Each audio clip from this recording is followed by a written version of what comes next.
and the various city councils have agreed to jointly implement pothole patching on surfaced roads around the country. This exercise will also include the clearing of blocked drainage systems. Motorists driving around the country are therefore advised to drive with due care and attention as they will encounter roadworks that are being implemented under this program. This exercise is currently underway. Any inconvenience caused during this period is sincerely regretted, and your patience will be greatly appreciated as we work together to build you a world-class road infrastructure. Zinara, driven to make you drive well.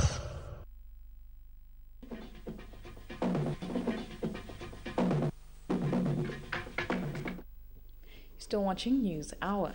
Acting President Emmerson Mnangagwa says with political issues and the Congress now behind, the ruling party and the government are now faced with the challenge of putting food on the table and raising the standards of living for the ordinary people. With the ZBC News, Comrade Mnangagwa said his nomination by the president came as a surprise because there were many other deserving candidates who could have qualified for the post. Once I'm assigned, I make sure I do my best in the new assignment that I'm given. I devote my energy, mental faculties to do my best to whatever assignment the party or the president will have given me. So the same applies to the current assignment which the president has given me. Acting President Comrade Mnangagwa, who took his oath of office together with other newly appointed government ministers, said the government Economic Development Program ZIMASET provides the answer to various economic challenges bedeviling the country. We believe that the urban population, the urban Zimbabweans, also we need to dialogue with them. We need to share our vision about the future with them, and we need that it is important that we move together. Yes, we may still have challenges in that area because of the degree of unemployment, but again, when our ZIMASET begins to unfold, they will see that we are genuine in making sure that everything is being done to create employment, to improve their lot in the urban areas as well as in the countryside. So at that political level, we are going to do some concentration and some focus in the urban centers. The newly elevated vice president has served the Zimbabwe government in various capacities since independence and was the Minister of Justice and Legal Affairs before ascending to the vice presidency. He continues to hold the portfolio of Justice, Legal and Parliamentary Affairs in his current capacity as vice president. Judith Makwanya, ZBC News, Harare. Former Vice President Dr. Joyce Mujuru is no longer the Mount Darwin Member of Parliament following her assumption of the office of Vice President of Zimbabwe 15 months ago. According to Section 1291C of the Constitution of Zimbabwe, Amendment Number 20 Act of 2013, the seat of a Member of Parliament shall become vacant upon the member becoming President or Vice President. Former Vice President Mujuru was thus attending parliamentary sessions as Vice President and not as Member of Parliament. President Mugabe took the decision to fire Dr. Mujuru together with 8 ministers on the 9th of this month, as it had become evident that her conduct in the discharge of her duties had become inconsistent with her official responsibilities. Dr. Mujuru was fired in terms of Section 1062B of the Constitution of Zimbabwe. Dr. Mujuru, who faces allegations of high-level corruption, bribery, extortion, abuse of office, undermining the authority of the president, and all the 8 ministers have been linked to a plot to illegally oust President Robert Mugabe from power. The beleaguered former VP in terms of Section 103 cannot be an MP or hold any other form of employment while she is receiving a pension from the state as former vice president.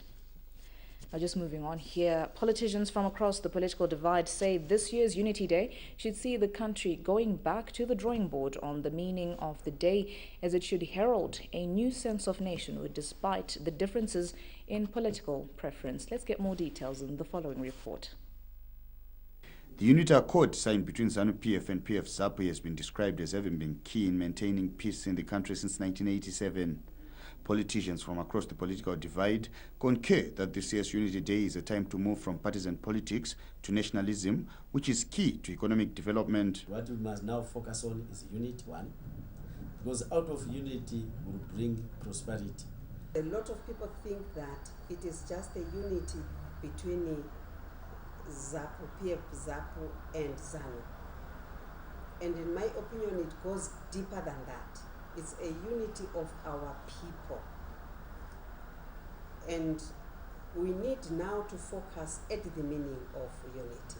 There's no common denominator on who we are as a people. We should be able to transcend our political diversity, our difference, and think about Zimbabwe. We have far too many ideas to carry this country forward. We have had political differences in our country, and if we are not careful and come together, we can go back to the situation which gave us the unity that we are talking about today. So I think it's very, very important that we recognize and keep this Unity Day as one of the very important days of our history. The country celebrates the 27th anniversary of the Unity Accord, which united the two former liberation movements, ZANU-PF and ZAPU, in 1987. Tulani Miga, ZBC News, Harare. The Zimbabwe Republic Police says the driver whose car was involved in an accident with Vice President Pelekezela Mpoko has been charged after investigations. Let's get more details on that from Tapiwa Machemedze. Following a report in a local daily newspaper that the accident involving Vice President Pelekezela Mpoko was stage-managed, Police spokesperson, Senior Assistant Commissioner Charity Charamba, said the media should report objectively. After sourcing for the facts involving accidents, she disputed inaccurate reports that the incident was stage-managed to court public sympathy and portray politicians as victims of ZANU-PF internal fights. After conducting investigations, the attending officer concluded that the Toyota Hiace truck driver first failed to secure his load. Secondly, he remained stationary in a dangerous position. And lastly, he drove without due care and attention. The driver has since been charged. We also encourage the media to report objectively after sourcing for facts on accidents, especially those involving senior government officials. The accident occurred on Saturday along Enterprise Road near the Forestry Commission. The accident comes barely 2 months after Vice President Mnangagwa's vehicle was involved in an accident with a staff bus belonging to Parenyatwa Group of Hospitals along Herbert Chitepo Road in Harare. Tapiwa Machemedze, ZBC News, Harare. The government pay dates have been brought forward from those previously announced. In a statement to the ZBC News, the Civil Service Commission said the Zimbabwe National Army and the Air Force will now be paid on Thursday, the 18th of this month. The education sector will be paid on the 23rd of December this year, while the rest of the civil service will be paid on the 24th of December. Pensioners will be paid on the 30th of December. The Parliamentary Portfolio Committee on Budget and Finance says there is need for a review of the Labour Act, which favours employees, to ensure viability of local firms. Let's get more from Bruce Chawanda. The National Assembly resumed the debate on the 2015 national budget presented last month with the views from the Portfolio Committee on Budget and Finance, indicating that there are a number of areas the Minister of Finance and Economic Development, Comrade Patrick Chinamasa, should take note of. Chairman of the Portfolio Committee on Budget and Finance, Comrade David Chapika, said the Labour Act needs to be looked at to ensure it benefits both the employee and employers as a way of attracting foreign direct investment. There was a need to manage the downward, to sustainable level. The Minister of Finance presented a $4.1 billion budget for 2015 with export incentives for the local manufacturing sector, incentives for diamonds meant for local beneficiation and value addition, the introduction of taxes on cigarettes as measures to stimulate productivity and revenue inflows. Bruce Chawanda, ZBC News, Harare. The Zimbabwe Red Cross Society says it has put measures in place to assist people in low-lying areas in case of floods this rain season. The Zimbabwe Red Cross Society has held a preparedness workshop on disaster management policy as more rains are being experienced across the country. Instead of looking at only being responsive, our thrust now is to work with the communities, focusing on disaster risk reduction.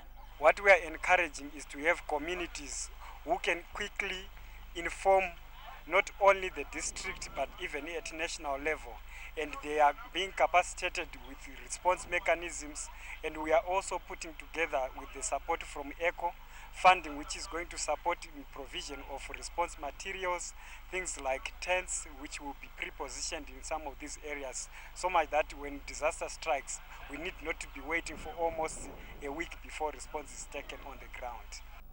Zimbabwe Red Cross Society was established through an act of parliament serving humanity in Zimbabwe and the fundamental principles of humanity, impartiality and voluntary service. Andrew Neshamba, ZBC News, Harare. The construction of a clinic at Maroa School in Mount Darwin, which is part of the Commander Air Force of Zimbabwe Charity Fund, is expected to ease the plight of residents in the province. Tichaona Meza has the report.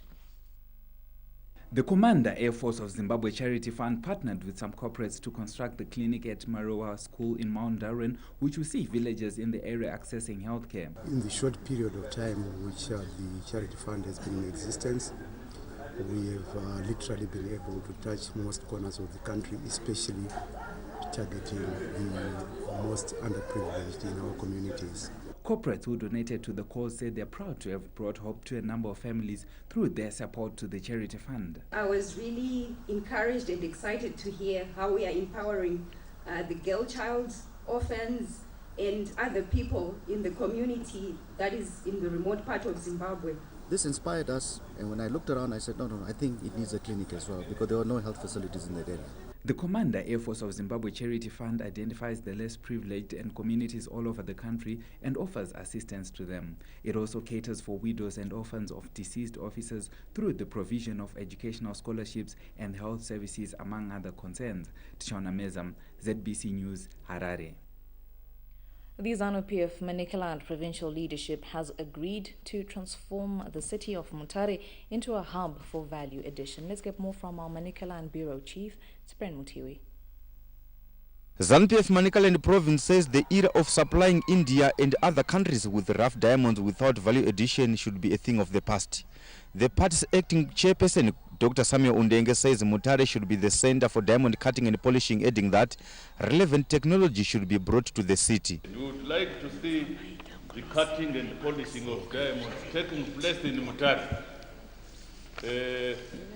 Otherwise, tikarega kudaro tichinzwa zvakare kuti a number of our companies have closed down. It means Mutare is going to die. And we will not allow Mutare to die when we have all the intellectual resources with us here. Politburo member Comrade Patrick Chinamasa, who is also the Minister of Finance, noted that cutting and polishing of diamonds should be done in Mutare. The country has been losing revenue by exporting diamonds and other minerals and agricultural produce in their raw state. Experts say exporting raw materials amounts to exporting jobs. Under Zim asset value addition and beneficiation are major priority areas that have been identified to help turn around the economy. Sprenim TV, ZBC News. And that's our look at the main news. We take a break. Regional and international news coming up. Stay with us.